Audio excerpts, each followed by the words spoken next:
মহিলাদের মিটিংটায় আমি কখন আসবো বলতে পারছি না। মানুষের কাজ করতে চান, ওনাকে বিপুল ভোটে 3 নম্বর বোতাম টিপে 1 জুন জয়যুক্ত করবেন। আর 3 নম্বর বোতাম টিপে অধ্যাপক সৌগত রায়কে বিপুল ভোটে জয়যুক্ত করবেন। আমাদের কোনো অসুবিধা হয় না, তার জন্য কোনো ভয় পাই না। কিন্তু আজকে যান বিজেপি শাসিত রাজ্যগুলিতে বুঝতে পারবেন সেখানে রাত্রি 10টা সাড়ে 10টায় কি হয়। তাই বলবো, বিশেষত মায়েদেরকে বলবো, তার কারণ সংসারের মূল কাণ্ডারি মায়েরা। মায়েদেরকে বলবো, মায়েরা, বোনেরা, আমার যত দিদিরা রয়েছে তাদের সকলকে বলবো, আমাদেরকে পিছিয়ে দেবেন না। অনেক কষ্টে রান্নাঘর থেকে আমরা বেরিয়ে নিজেদের একটা পরিচিতি লাভ করেছি। আমাদেরকে একটু এগিয়ে দিন মায়েরা। তাই বরানগরের প্রতিটা মানুষের ভোট হোক সায়ন্তিকা ব্যানার্জির জন্য, দমদম লোকসভার প্রতিটি ভোট হোক সৌগত রায়ের জন্য। অধিনায়ক শক্তি হিসাবে তৃণমূল কংগ্রেস যাতে জয়যুক্ত হয়ে যেতে পারে দিল্লির বুকে, যে বিরোধী জোট, সেই বিরোধী জোটের হাত শক্ত করবার জন্য, ইন্ডিয়া জোটকে শক্ত করবার জন্য আসুন আমরা সবাই মিলে 1 জুন ধানপুর চিহ্নে ভোট দিয়ে 2 বছর আর নেই। 26 মে মাসের আগে, 4 জুনের আগে তো রেজাল্ট বেরোবে না। 26 আগেই কিন্তু 26 মে মাসে ভোট ডিউ আছে। 2 মাস তার মানে তোমার হাতে থাকলো না।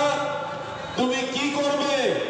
পশ্চিমবঙ্গে মমতা ব্যানার্জি 213টা বিধায়ক নিয়ে আছেন, আর বাকিরা অনেকে আন্ডার দ্য টেবিল, মানে টেবিলের নিচ দিয়ে এসে মমতা ব্যানার্জির পা ধরে বলছে আমিও তো আপনার সঙ্গেই আছি।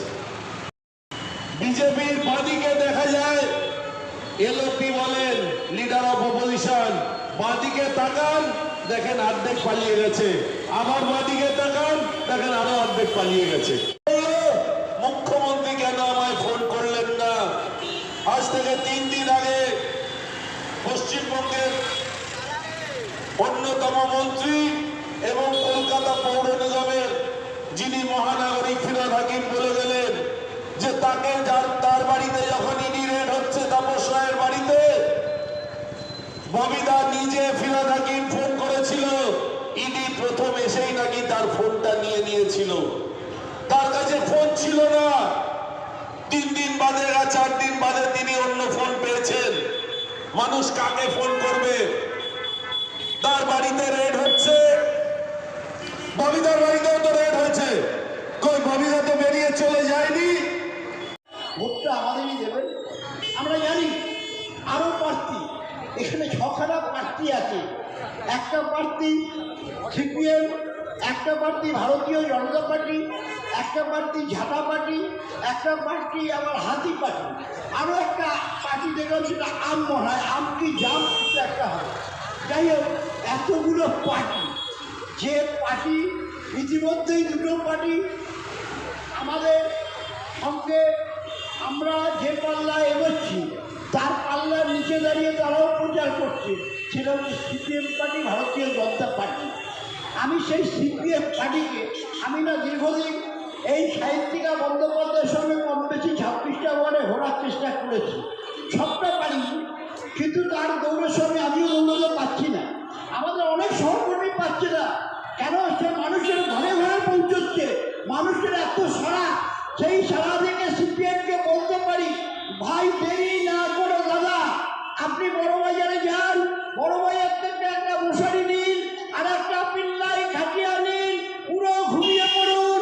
50 বছরের জন্য আপনাকে আর পশ্চিমবাংলার মানুষ দয়া করে আসবে না। কেন আসবে না? 26 বছর অত্যাচার দেখেছে। কি অত্যাচার আপনাদের স্মরণ থাকতে পারে যে 11 জন সন্ন্যাসিনী বিজন সমিতিতে দাঁড়িয়ে তাদের জ্যান্ত পুড়িয়ে মারল এই অসভ্য একটা পার্টি, সন্ত্রাসবাদী পার্টি, তার নাম সিপিএম পার্টি।